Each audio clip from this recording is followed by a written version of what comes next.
Chain snatching చేసే తమ్ముళ్ళారా జరభద్రం.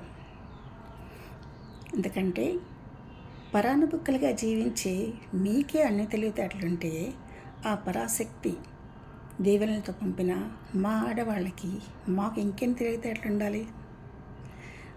మీకు తెలుసో లేదో 1 గ్రామ్ బంగారు నగలు చేసే వర్తకులు మా ఆడవారి కోసం చాలా వెరైటీస్తో చాలా మంచి మంచి డిజైన్లతో నగలను మార్కెట్లో దింపుతున్నారు. సో మేము ఇప్పుడు వేసుకునే నగలు ఏది బంగారం ఏది 1 గ్రామ్ బంగారం అనేది చెప్పడం చాలా కష్టం. అందుకే చైన్ స్నాచింగ్ తమ్ముళ్ళారా జరభద్రంగా ఉండండి. ఓకే, ఈ చైన్ స్నాచింగ్ జోలికి వెళ్ళి అనవసరంగా మీ లైఫ్ పాడు చేసుకోకండి.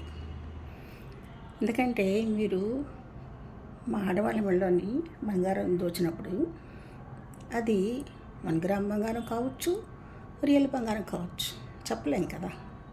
ఒకవేళ మీ కర్మకాలి మీరు 1 గ్రామ్ బంగారాన్ని దొంగతనం చేశారనుకోండి, అదే టైంలో పోలీసుల ద్వారా మీరు పట్టుబడ్డారే అనుకోండి, అప్పుడు ఏమవుతుంది? చనిపోయిన బిడ్డ పుట్టినా కూడా పురుటి కంపు తప్పదు అన్నట్లాగా మీకు చిక్కేదేమీ లేదు. కానీ మీరు పోలీసులకు చిక్కితే మీకు శిక్ష తప్పదు కదా. అందుకే మీరు ఒళ్ళుంచి బ్రతకడం నేర్చుకోండి. కష్టపడి సంపాదించి తినే ఆ తిండిలో ఉండే ఆ రుచి కానీ, కష్టపడి ఒళ్ళుంచి బ్రతికి సంపాదించే ఆ సంపాదనలో ఉండే ఆనందం కానీ ఒకసారి చవి చూడండి, మీకే తెలుస్తుంది. అలాగే మీరు వేరే ఎవరో ఆడవాళ్ళ మెడలోని నగలు కొట్టేస్తున్నారు కదా, అదే మరి మీ అమ్మగారు కానీ, లేకపోతే మీ అక్క చెల్లెళ్ళు, లేదా మీ భార్య, లేకపోతే మీ అమ్మమ్మ నానమ్మ, ఇలా మీ తాలూకు వాళ్ళకి జరిగితే వాళ్ళు ఎంత బాధపడతారు. అలాంటి ఆడవాళ్ళే కదా మరి వేరే ఆడవాళ్ళకి కూడా. ఓకే, అలాంటప్పుడు మా ఆడవాళ్ళు ఉసురు పోసుకొని మీరేంటి బాగుపడతారు చెప్తాముడు?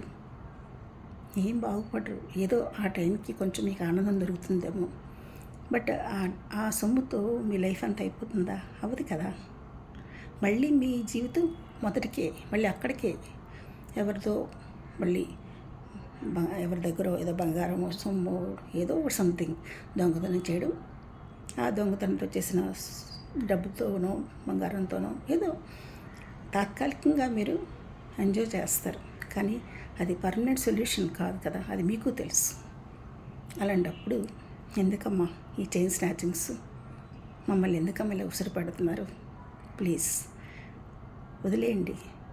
ఓకే, ఎందుకంటే ఇప్పుడు వేసుకున్నది బంగారమో కాదు అనేది మీకు తెలీదు, మాకే తెలీదు అసలు. చాలామంది మాలో మేమే తెలుసుకోలేకపోతున్నాం. అలా ఉంటున్నాయి ఈ 1 గ్రామ్ గోల్డ్ బంగారాలు. ఓకే, అందుకే మీ మంచి కోరి చెప్తున్నాను, ప్లీజ్ ఈ చైన్ స్నాచింగ్స్కి వెళ్ళకమ్మా. ప్లీజ్ తమ్ముళ్ళు, ప్లీజ్. ఓకేనా? ఎక్క మాట వినండి ప్లీజ్ తమ్ముళ్ళు.